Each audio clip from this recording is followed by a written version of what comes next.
Good morning. Of course, the first time I'm looking in the mirror for a couple of days. I've been working hard on the motorhome, and today is the second attempt at getting an MOT, so that's exciting. But I wanted to talk about, did you see, check my email in the morning and I get emails from the Telegraph. Have you seen this big story that's breaking at the moment about the fact that 25,000 Afghan helpers' names have been leaked? Which means that, and then there was a massive cover up. So basically what's happened is, right, let me try and explain this. This is a bit heavy for an early morning. Tony Blair came into power in 1997, which was the same year that my Land Rover Discovery was made. But my Land Rover Discovery is a whole nother video, which is much happier and more positive than this one, and that one will be out tonight. Tony Blair comes to power, then, let me try and get this in the right order, just understand it. As a citizen of this country, and nothing more, not a political scholar, not a religious scholar, just as a citizen who lives here.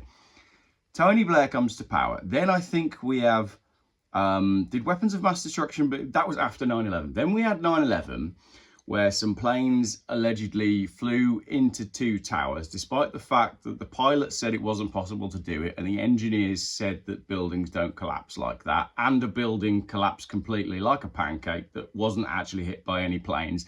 And then the Pentagon was hit by a plane, but there was no evidence of a plane, and nobody ever found any engines. But we did find, amidst the fireball and destruction that destroyed two buildings and many lives and turned pretty much everything to dust, we managed to find the passports of the people that flew the planes, which went into the building in the plane, fell down through the building and landed on the floor, and there's the passport. Those passports showed that the people that did the plane thing came from a dusty country that doesn't have anything of value to offer the West. So we decided to invade. That led to a huge protest in the UK, where eventually Tony Blair decided that Iraq had the weapons of mass destruction, despite the fact that there was no evidence for the weapons of mass destruction. Massive protest, biggest protest that there's ever been in the UK. We go to war with Iraq, spend an absolute fortune, achieve very little, nothing of benefit to the West, as I said, as a citizen of this country. Then we end up starting a fight with Afghanistan, which is a country that nobody's ever heard of, because again, Afghanistan doesn't really have a great deal to offer. The UK doesn't exactly have a thriving tourist industry. And in terms of culture and stuff, it was probably doing pretty well before we went in and allowed the extremists to take over.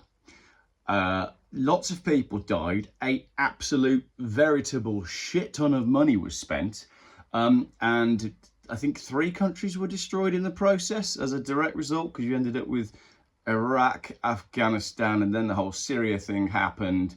And even the dude that was in charge of Syria said, if you're going to do this, you're going to have 2 million people knocking at your door, which is about brings us up to date.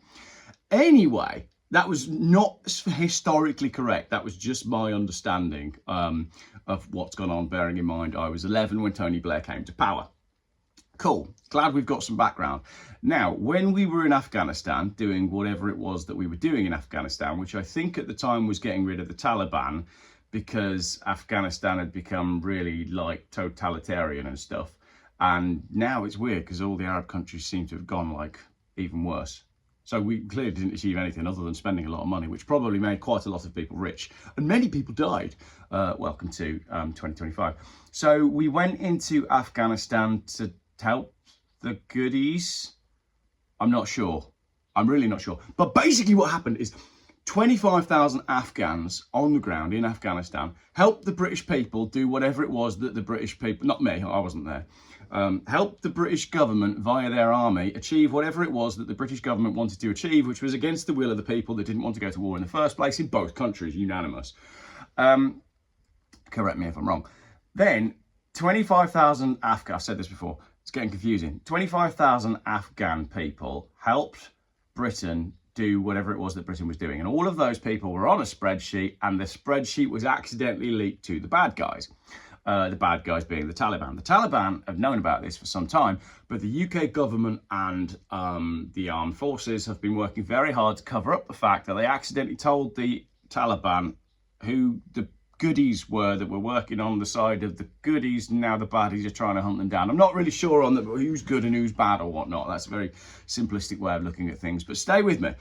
Then there's a huge cover-up, and it's just come out in the Telegraph. What needs to happen now is 25,000 Afghans now need to be housed in the UK at a cost of £7 billion, on top of the cost of the Iraq war, the Afghanistan war, and whatever they're up to in Iran.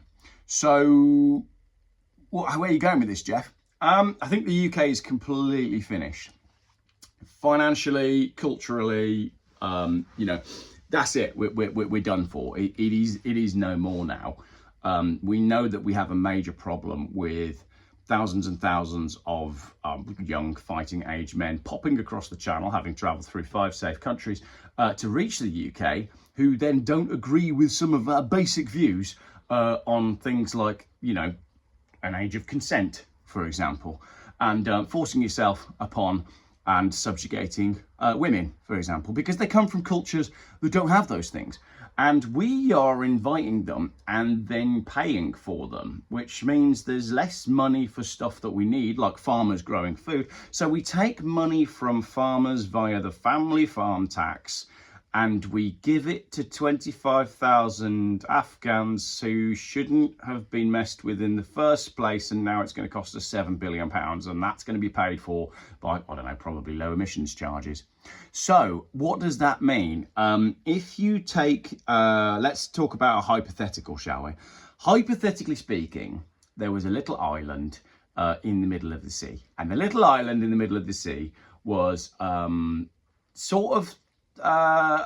of a dull little place where people went to pubs, and in May they'd dance around a pole, and they'd go out in the streets and they'd bang sticks with each other whilst wearing frilly things on their socks, and they'd play darts. What else? We had a Stonehenge. These hypothetical people had a Stonehenge, and they had traditional values, like do unto yourself as you'd like others do to you, and basic, values that were based on a pretty friendly version of a dude that apparently had long hair and a beard, and he basically said, walk through life and try not to be a dick. Not particularly bad values to live by. But anyway, this little island that doesn't exist, it's imaginary, decided that they were going to start inviting lots and lots of people that believe in a slightly different book, and that book preaches mostly hate and death to everybody else.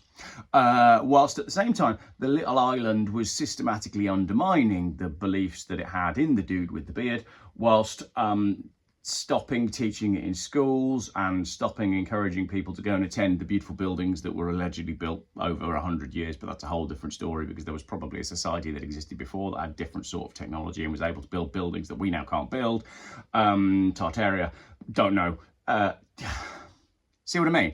The problem is, right, it don't work, does it? So it's very difficult to say any of this without not sounding politically correct, and that's the problem. That is the problem. I know it, you know it, and they've done it deliberately. So what happens next is the rapid dilution of what was the race of people that used to live on the island with the buildings that were probably built by the Tartaria, and the slow decline into the kind of country that didn't actually have a tourist industry in the first place. I hope all of that made sense. That's me done for the day. Look forward to reading your comments from people that have a better understanding of political, social and cultural history than I do, but I'm willing to bet that most of you feel the exact same way that I do, in that the country's absolutely done for. We are financially crippled. We are culturally too diluted to maintain the things that we used to love about the country that we all grew up in, and we never wanted to go to war in the first place. Good. Cars. I got a Land Rover Discovery last night. It's nice. It's like a turquoisey colour. It's actually a 7-seater, but I've not worked out how to put the 2 7 seats in. And that's fine, because I've only got 2 children. And that's a whole different thing, because in the old days, people used to have a lot more children. And there's a theory that, the fact that we're not repopulating the planet at the rate that we used to is why we need to have immigration. But I don't really understand why we need to do that. We should just stop paying people to come here. The end.